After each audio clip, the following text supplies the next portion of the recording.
Hello කොහොමද ඔයාලට සීතල නුවරඑළියේ දවස් දෙකක් ගත කරපු විදිහ තමයි මේ vlog එකෙන් ගේන්නේ.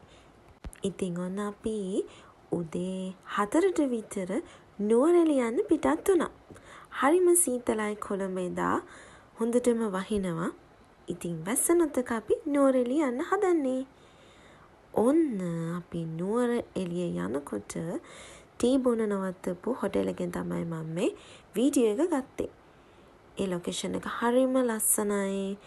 මාරම ලස්සන විදිහට තමයි ඒගොල්ලන්ගේ හොටෙල් එක තියෙන්නේ. ඉතින් ඔන්න මං හොට් චොක්ලට් එකක් බිව්වා. රොටියක් කෑවා. මේ තමයි එයාලගේ ලස්සන ප්ලේස් එකේ ගත්ත ෆොටෝස් ටික. කොහොම හරි මේ ටික ඔන්න කාලා බීලා ඉවර වෙලා අපි නුවරඑළියට ආවා.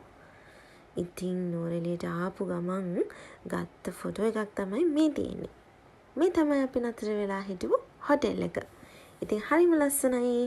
අපිට ගෙගරි පාක් එක පේන විදිහට තමයි අපේ හොටෙල් එක අපි අරගත්තේ. ඉතින් ඒ වෙලාවේ දේශගුණික තත්ත්වය නම් ඉතාම යහපත්. මේ තියෙන්නේ අපි නතර වෙලා හිටපු හොටෙල් එකේ අපි හිටපු රූම් එක. මෙතනට මාර ලස්සනට ග්‍රෙගරි පාක් එක පේනවා.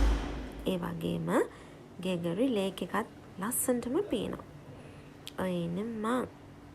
හරිම සතුටුයි මොකද මම අවුරුදු ගානකින් පස්සේ තමයි නුවරඑළිය ආවේ. මේ තියෙන්නේ අපේ රූම් එකට නුවරඑළිය පේන විදිහ. හොටෙල් එකේ ටික වෙලාවක් ඉඳලා ඊට පස්සේ අපි චේන්ජ් කරගෙන ගියා හයිලන්ඩ් මිල්ක් ෆැක්ටරි එක බලන්න. අම්මෝ මේ ප්‍රොඩක්ට්ස් හදන එක මාරම ලොකු ප්‍රොසෙස් එකක් කියලා තේරුණේ මට ඒක බැලුවට පස්සේ. ඇත්තට මේක මාරම ලොකු එක්ස්පීරියන්ස් එකක්.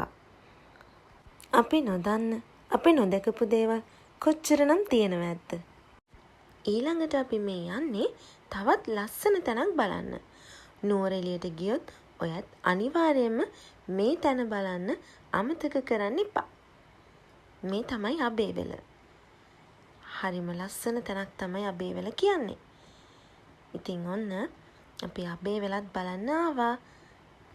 ඔයාලත් ළඟදිම නුවරඑළිය යන්න හිතාගෙන ඉන්නවා නම් මේ වගේ වැදගත් ස්ථාන බලන්න නම් අමතක කරන්න එපා. මේ පරිසරය කොච්චරනම් සුන්දරද? කොච්චරනම් ලස්සනද? හරිම නිසලංකයි. පාටම ගොඩක් පිපිලා. දැක්කහම ලෝභ හිතෙනවා. ඒ තරම් හරිම ලස්සනයි. සොබාදහම කියන්නේ හරිම අපූර්ව නිර්මාණයක්. මට නම් හිතුනේ එහෙම.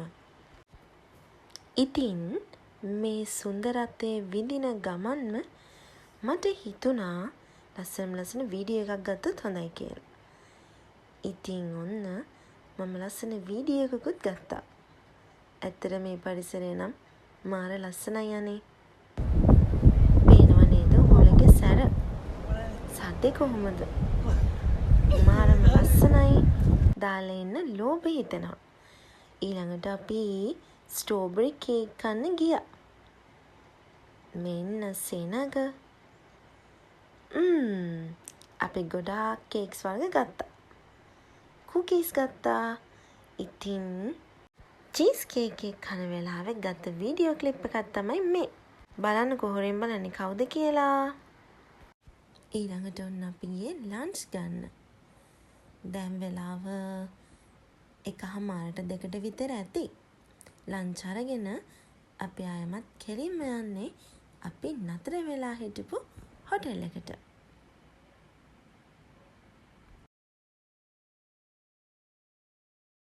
ලන්ච් අරගෙන ඊට පස්සේ අපි හොටෙල් එකට ආවට පස්සේ පරිසරයේ තිබුණේ මෙන්න මේ විදිහට.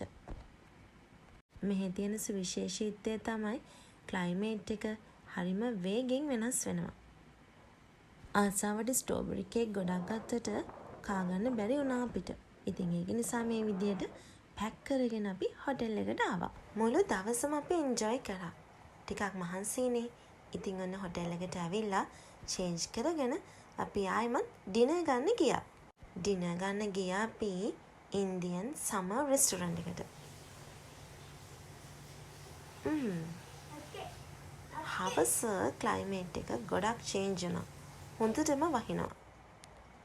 වැස්ස නොතකාමේ අපි යන්නේ රයිස් කන්න. ඒ රයිස් එක නම් මාරම රහයි. මහන්සිය කොහේ ගියද කියලා තේරුණේවත් නැහැ. චුට්ටක් කනකොට බණ්ඩි ගෙඩිය නම් ෆුල් වුණා මගේ. ලස්සන චූටි කෝකියකුත් එහි හිටියා.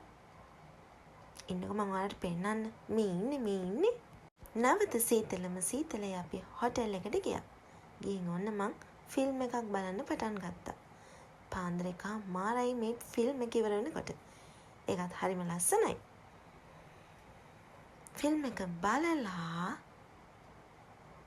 ඊට පස්සේ මම එතන තිබ්බ ස්නැක්ස් වගේකුත් කාලා නිදාගන්න තමයි හදන්නේ. මොකද දන්නවද? ඊට පස්සේ පාන්දරම අපිට තවත් ලස්සන ලොකේෂන්ස් ගොඩකට යන්න තියෙනවා. උදේ නැගිටිනකොට හොඳටම වහිනවා නුවරඑළියට. සීතලයි. වොෂ් එකක් දාගෙන ඊට පස්සේ ඉතින් ඔන්න අපි බ්‍රේක්ෆාස්ට් එක ගත්තා. හොටෙල් එකෙන් අපිට පිටත් වෙන්න තියෙන්නේ 10ට. ඉතින් ඔන්න අපි ඉක්මනට රෙඩි වෙලා පිටත් වුණා. මේ තියෙන්නේ ගෙගරි පාක් එක. අනේ හරිම ලස්සනයි. මල් ලස්සනට පිපිලා තිබුණා. හරිම ලස්සනයි. ඒ වගේම හුලඟත් මාරම සැරයි. ඊට පස්සේ අපි බෝට් රයිඩ් එකකුත් ගියා. මේ යන අවස්ථාවේදී අපි ගත්ත වීඩියෝස් ටිකක්. ඒක මාරම ෆනි. මම මාර විදියට එන්ජොයි කරා.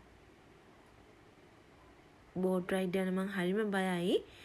හැබැයි නගර ටිකක් දුර යනකොට ඒ බය කොහෙන් ගියාද මන්දා. ආයමත් වතාවක් මට යන්න හිතුණු තරම් ආස හිතුණා. කාර්යබහුල ජීවිතෙත් එක්ක අපිට අපිව කොච්චර මගහැරලා තියෙනවද? ඇත්තටම මට නම් හිතුනේ එහෙමයි. මාරම හුළඟයි ළමයි, ඒ වගේම මාරම සීතලයි. ඒක මාරම ෆීලින් එකක්. හරිම ෂෝ. බෝට් රයිඩ් එක ඉවර වෙලා ඊට පස්සේ අපි ගෙදර යන්න තමයි මේ ලෑස්ති වෙන්නේ. අපි ගෙදර අරගෙන යන්න අලුත් එළවලු ගන්නත් අමතක කළේ නැහැ. ගෙදර ඉන්න හදනකොට අපිට ලස්සන වොටර්ෆෝල් එකක් හම්බුණා. අම්මෝ, එතන මාර ක්‍රවුඩ් එකක් තමයි හිටියේ. කට්ටිය සෙල්ෆි ගන්නවා, වීඩියෝ කරනවා. අනේ ඇත්තටම මගේ රට කොච්චර ලස්සනද? මේ සබහාධර්මයේ අපූර්වත්වය ඇස් දෙකෙන් විඳිනවා ඇරෙන්න විනාශ කරන්න හිතන්නවත් එපා. මොකද මේ ලස්සන අනාගතේ නොපිපුණු මල්වලටත් විඳින්න ඉඩ තියෙන්න ඕනේ. අපේ මේ පුංචි රටට මේ තරම් විදේශීය ආකර්ෂණයක් හිමි වෙන්නේ මේ සබහාධර්මයේ පවතින අපූර්වත්වය නිසාමයි. අපි ලන්ච් එක ගන්න නතර කරපු තැන මම ආසම යාළුවෝ ගොඩක් මට හම්බුණා. මෙයාලට මම කැම ගොඩක් දැම්මා. පොර කකා කන හැටි පේනවා නේද ඔයාලට? ඔන්න අපි ගෙදර යන්නයි හදන්නේ. ආයෙමත් ලස්සන වීඩියෝ එකකින් හම්බෙමු. බයි.